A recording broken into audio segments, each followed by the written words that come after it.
ভারতের বিপক্ষে দুর্দান্ত এক সেঞ্চুরির পরই হার্ডিরার ব্যাটার হৃদয়ের ভূয়সী প্রশংসায় মেতেছেন পাকিস্তানের সাবেক ক্রিকেটার ও ধারাভাষ্যকার রমিজ রাজা।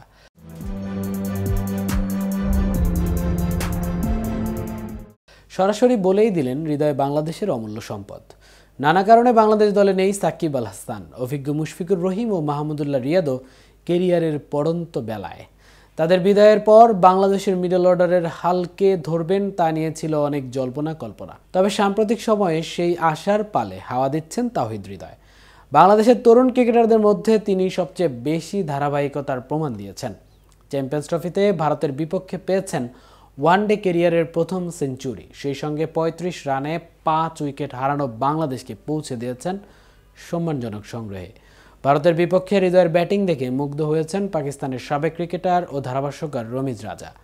বিশেষ করে হৃদয়ের বড় শট খেলার দক্ষতা তাকে অবাক করেছে।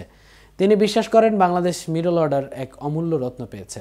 এই ব্যাটারকে বাংলাদেশের ভবিষ্যৎ হিসেবেও দেখছেন তিনি। বাংলাদেশের ৫ উইকেট পড়ে যাওয়ার পর অন্য অনেকের মতো রমিজও ভাবেননি বাংলাদেশ ১০০ করতে পারবে। তবে সেটা সম্ভব হয়েছে হৃদয় ও জাকেরের জুটির ফলে। এই দুজনে ২০৬ বলে ১৫৪ রানের জুটি গড়েন ষষ্ঠ উইকেটে। তাতে বাংলাদেশও পেয়ে যায় ২২৮ রানের সংগ্রহ। ক্রাম্প সামলে হৃদয় সেঞ্চুরি তুলে নিলেও জাকেরের ব্যাট থেকে আসে ১১৪ বলে ৬৮ রান। এমন ইনিংসের পর জাকেরও প্রশংসা পেয়েছেন রমিজ রাজার। সেই সঙ্গে ভারতের এমন শক্তিশালী বোলিং আক্রমণের বিপক্ষে এমন জুটি গড়াকে বড় অর্জন মনে করছেন পাকিস্তানের সাবেক এই চেয়ারম্যান। তিনি বলেন, বাংলাদেশের যে অবস্থা ছিল মনে হচ্ছিল ১০০ রানও করতে পারবে না, কিন্তু সেখান থেকে ইনিংসকে টেনে নেওয়াটা দারুণ ছিল। জাকেরের পারফরম্যান্সও অসাধারণ ছিল। দারুণ একটি জুটি করেছে তারা। তবে ভারতের মতো শক্তিশালী বোলিং লাইন আপের বিরুদ্ধে এমন পরিস্থিতিতে দলকে উদ্ধার করা এবং তারপর সেঞ্চুরি করা অনেক দুর্দান্ত ব্যাপার। হৃদয় অনেক নির্ভরযোগ্য খেলোয়াড়।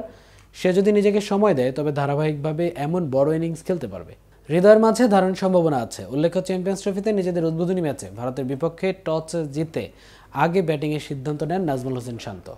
আর টপ ও মিডল অর্ডারের ঠুনকো ব্যাটিংয়ে বিপর্যয়ে পড়ে বাংলাদেশ। ৩৫ রানে ৫ উইকেট হারানো দলের কাণ্ডারি হয়ে আসেন জাকের আলী অনিক ও তাওহিদ হৃদয়। ধ্বংসস্তূপে দাঁড়িয়ে তারা দুজন গড়েন চ্যাম্পিয়ন্স ট্রফির ষষ্ঠ উইকেটের রেকর্ড ১৫৪ রানের জুটি। এতক্ষণ সাথে ছিলাম আমি মামুন। কেটিভি নিউজের সাথে থাকার জন্য ধন্যবাদ।